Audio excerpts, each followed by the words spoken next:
Greetings, fellow men. Servus Männer. It's Red Pill Germany again. And today I'm gonna report to you from behind enemy lines out of Germany again. I'm back in Germany right now, and there is a bunch of stuff I wanna comment on. I wanna turn into videos, but I have to start somewhere. So I start with this curious case that happened in Berlin, and I managed actually to find an English article about it from the BBC.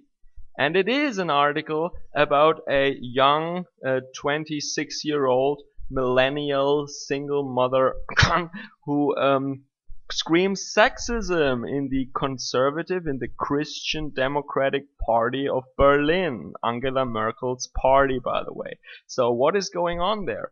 I want to first of all tell you briefly what the BBC article says, then I will tell you what the BBC article conveniently leaves out and doesn't tell the English-speaking reader, and then thirdly, I want to give a little outlook and some commentary on the whole affair. Okay, so to give you the short version, the article basically says this nice young 26-year-old lawyer joined the party, and she just wrote an open letter to the party in which she actually addresses the party as "Dear CDU, we have to talk." So that means in her letter she refers to the party as like a boyfriend she's breaking up with, you know? So just on the side. And then she complains about all the sexism she had to endure in this horrible old man party, you know? All the jokes that men do, and all the talking behind her back, and someone actually called her a sweet mouse. How horrible, how sexist. He called her sweet. Oh, horrible. Sexism everywhere.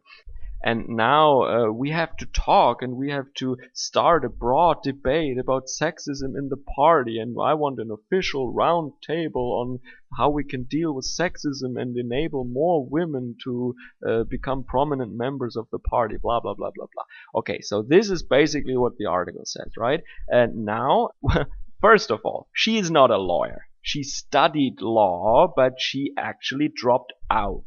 And it's actually funny that the party foundation, the Adenauer Stiftung, actually paid for the expenses of her law school that she dropped out because she couldn't cut it, because she's not good enough. So the taxpayer in the end, because the parties are financed from the tax money, the taxpayer actually paid for her education, and she dropped out. So she is a blogger. She is not a lawyer. She just studied law for a certain time. She's a single mom and a blogger in Berlin with communist attitudes, by the way. So this is the first lie that the article tells to the English readers by calling her a lawyer. That's not true. So what had really happened? The fact of the matter is that she is not a member of the party, or she's not affiliated with the party for more than like a year. And after a couple of months already, she was put on an upper list position. Now let me tell you briefly what that means. Normally in Germany, if you are a candidate in a local party, in a local election for a local district, you can either be a direct candidate for the party and you can win directly with the first vote, or you are on a list position. That means your party gets a certain percentage of the votes, and according to that, the list positions in that district are divided among the parties. So let's say your party traditionally gets 10 list positions and you're on position number 3. This high list position, this high rank in the list, assures you, it's a foolproof, 100% sure guarantee that you will be in the parliament in the next 4 or 5 years, right? So you're actually taken care of. You are a career politician from that point on, and you make thousands of dollars a month, right? So 10,000 maybe. I mean, yeah, a lot of money. Okay, so you're taken care of. So and that was given to her a couple of months after she entered the party. Normally, let me tell you, if a young person joins a party, he has to go through a lot of work. He has to rise slowly through the ranks as a foot soldier. He has to do campaign work. He has to drive a van into the countryside and put up billboards. He has to stand in the middle of a city handing out leaflets, discussing with angry citizens, right, about trying to communicate the program, the party program to them, right? It's painstaking work. It's a lot of shitty work that you have to do to gain the trust of the party. And only then, after like a decade, they trust you. You have proven your worth, and then you get this list position. She got that for nothing. And why did she get that? Well, the Conservative Party, or the former Conservative Party, I should say, is doing kind of okay in rural conservative areas, but in inner cities, they have, of course, their problem, because in inner city districts, people think socialist, communist, green, and they vote for the socialist, communist, green party, right? So the glorious idea now of this Angela Merkel party, I mean, Angela Merkel turned the CDU, the Christian Democratic Party of Germany, into a socialist party anyway, but their glorious idea is now, why don't we put communist single mother bloggers into prominent list positions so that the communistic inner city people then vote for our Conservative Party communist candidate? Well, the idea is stupid, because the communistic, left-leaning inner city electorate will of course vote for the communist candidate of the Communist Party. Why would they vote for the communist candidate of the Conservative Party? They will not do that. They will rather chop their hand off than make their cross at the Conservative Party. So this idea is stupid from the beginning.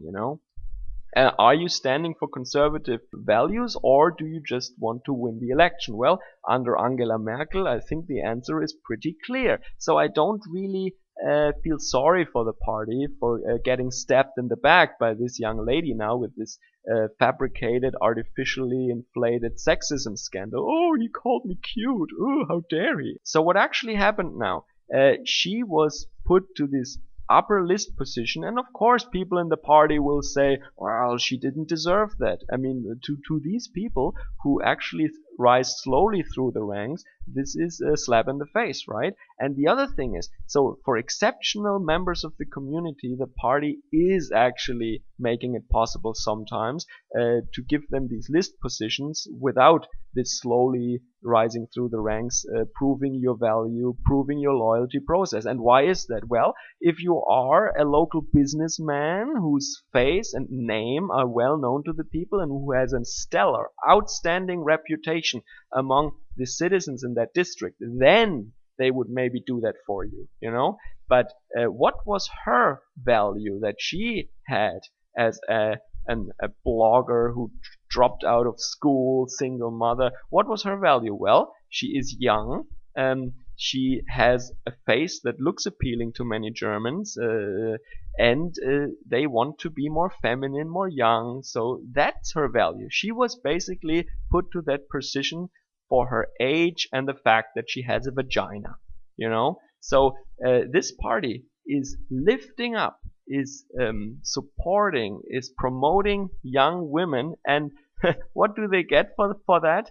They get stabbed in the back with false accusations of sexism. Huh? So that is what's happening. And by the way, as a little side note, because I spent so much time in Japan, all these German women, they look like post-op transvestites to me. So her face might look appealing for German people, but for me, no. I just see male features, male facial features, like the eyes and the skull and the chin, everything, the nose. To me, these look like males after the operation. But that's just a little side note, okay? What I want to say also is that we will see more of that in the future. And by the way, I always worked in male-dominated fields. Maybe we had 5 or 10% women, and let me just tell you, my personal experience is that, except for 2, but most of them, by far, almost all of them, all of the women did a great job. Some of them were worse than the average, some of them were better than the average. They did their job, and none of them, except for 2 that I know, said, for me as a woman, I have to work twice as hard, and especially for women in this field. They never said that, and this is a red flag. If a woman says that, then she's not doing her work. She never intends to do the work like the man. She wants to get into this male-dominated field like surgery or like physics or like some producing business or something, and then she says, "Ta-da! I'm here. I'm a young woman and I'm here. Now it's your job to bend over backwards, support me, uplift me, enable me, empower me, and so that I don't really have to do the work, but that your department looks good for being able to claim, oh, we have a young woman in our employ now. Isn't that great?" So they fully know that it is actually keeping the equal opportunity officers and all that stuff off the department heads back. So they know that. They speculate on that, and they think that their whole service to the department is just being there. Being there, not doing the work, just being there.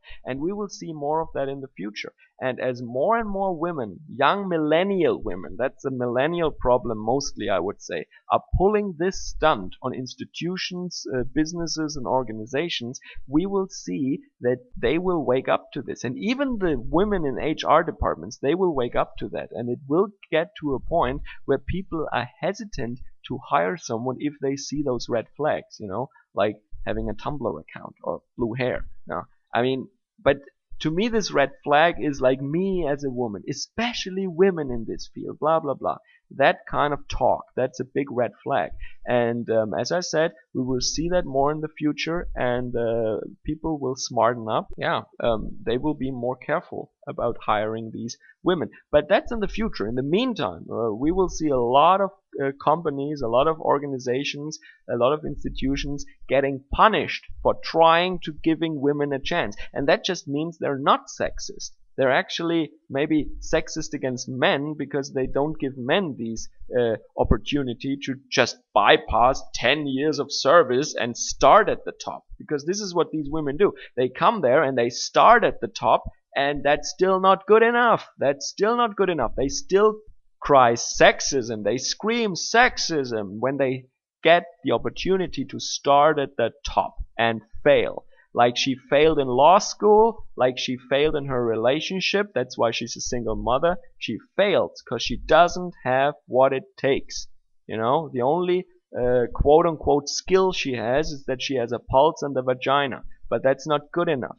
And this is why she fails. And even the women's organization of this party said that she's a overly ambitious, greedy, power-hungry, manipulative person. And if even the woman organization of that party says that, that should be really the end of the story, right? But as I said, I mean, the BBC article says some things. It's actually funny that they never interview any one of the other people. Her voice is the only one that we hear, and they call her a lawyer, which is a lie. It's a flat-out lie. She's not a lawyer, okay? You're a lawyer if you get the bar, or if you finish your studies, but not like studying 1 or 2 years here and there, attending some classes and then dropping out. That's not a lawyer, She's a blogger.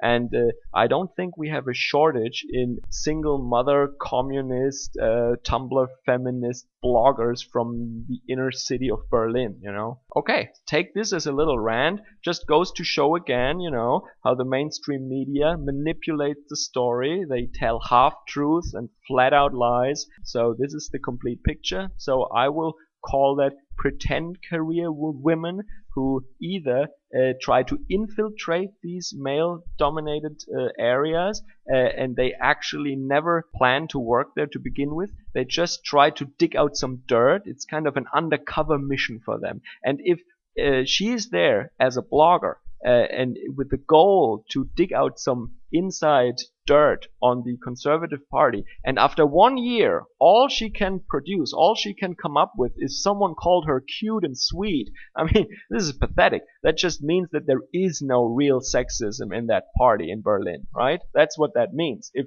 all the dirt she can dig up after 1 year is someone called her sweet and people talking behind her back how she can rise so fast, that is not sexism. It's pathetic. It's stupid, So either they play a con game or they actually want to take advantage of the fact that they're young women and saying, "Ta-da, I'm here. Now make sure that I have a pleasant work experience."